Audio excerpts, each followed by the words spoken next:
Here at Dress It Up Buttons, we have lots of fun Christmas ready to go, and the season will be upon us before you know it.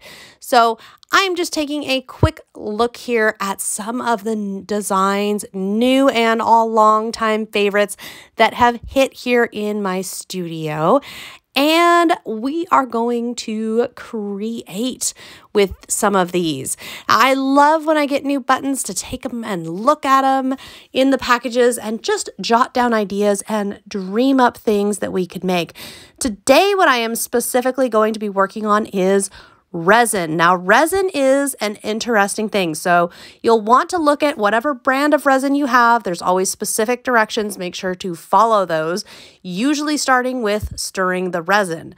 Then you're going to want a mold, a specific resin mold. In this case, I have a coaster. And as you can see, I'm putting a few little trees in here and also a snowflake. I'm cutting the shanks off, but I am not concerned if there's a little bit of extra shank on the back. That's not going to be a problem. You will also notice there's a little bit of resin down in the bottom there where I'm placing this. That's so there won't be bubbles. And so we know that there's a layer of resin there on the bottom. Now here you see me pouring a little more resin. I had already stirred up my resin. We're ready to go.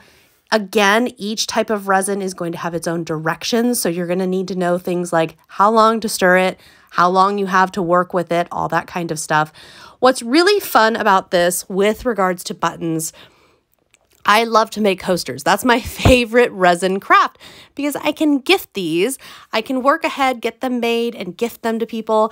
And then people have a really fun seasonal coaster that's filled with beautiful treasures, and buttons, especially the Dress It Up buttons, look fantastic in there. Now, a few things I'm going to note to you. Number one, yes, the resin is going to be very flexible. When I decide, whoops, I want a third tree, but this is in the way and that's in the way, we can move things all around during this initial period. It's very fluid, very forgiving, but only for a few minutes. Again, depending on what brand of resin you're using. Number two, gloves are optimal if you can and if you have them. If you do not, you're going to want to be very careful. And like me, you'll notice I keep using a little pick tool, a toothpick, a something. You want to use something so that your fingers are not touching the resin. And number three, you want to protect your work surface. I'm working on an old scrap of printer paper that actually has the wrong thing printed on the other side. You're going to get little drops. You're going to get little stains. It's going to happen. It's okay. But it's a good idea to go ahead and be careful about it and protect your work surface.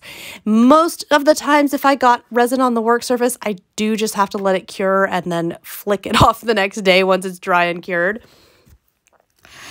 The buttons are just so much fun to work with here. As you can see how fluid it is, and I'm just moving them all around.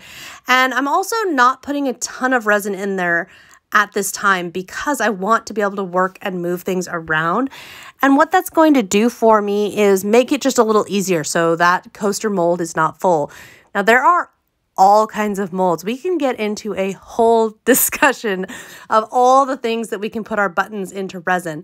For me, though, I like practical, and having little coasters out that are seasonal or cute, they make a great gift. They're super fun and easy, and it's practical. The hardest thing about resin to me is just the waiting.